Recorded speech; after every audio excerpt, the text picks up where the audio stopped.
जय श्री कृष्ण दोस्तों। गंगा स्नान से पापों का नाश होना बतलाया गया है, परंतु नित्य गंगा स्नान करने वाले लोग भी पाप से प्रवृत्त देखे जाते हैं। एक समय शिवजी महाराज पार्वती के साथ हरिद्वार घूम रहे थे। पार्वती जी ने देखा कि सहस्त्रों मनुष्य गंगा में नहा नहा कर हर हर कहते चले जा रहे हैं, परंतु प्रायः सभी दुखी और पाप परायण हैं। पार्वती जी ने बड़े आश्चर्य से शिवजी से पूछा, हे देव, गंगा में इतनी बार स्नान करने पर भी इनके पाप और दुखों का नाश क्यों नहीं हुआ? क्या गंगा में अब सामर्थ्य नहीं बचा है?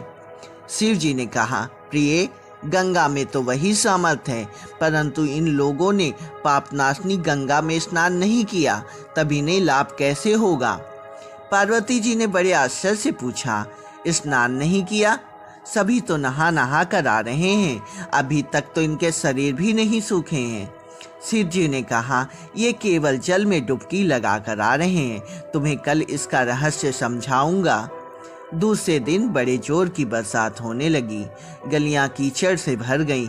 एक चौड़े रास्ते पे एक गहरा गड्ढा था, चारों ओर कीचड़ से भर गया था।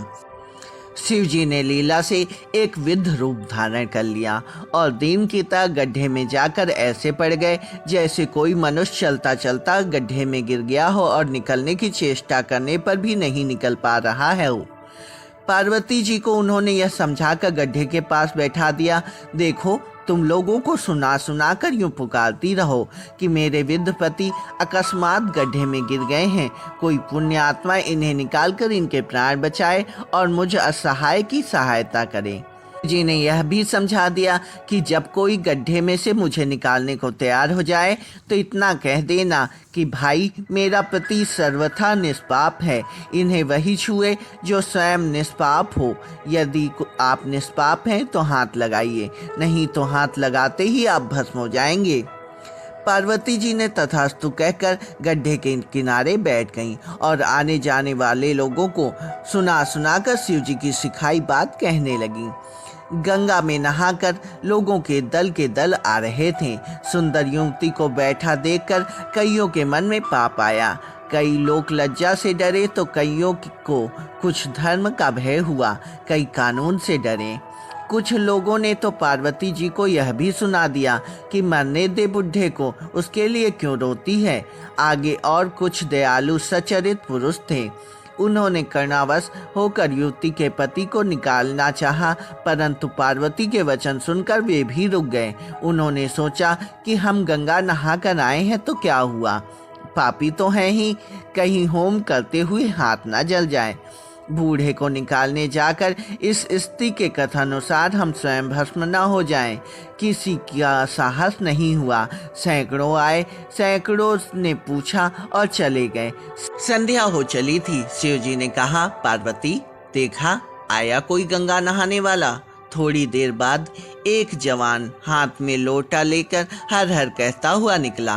पार्वती जी ने उससे भी वही बात कही। युवक का हृदय करुणा से भर गया। उसने शिव जी को निकालने की तैयारी की।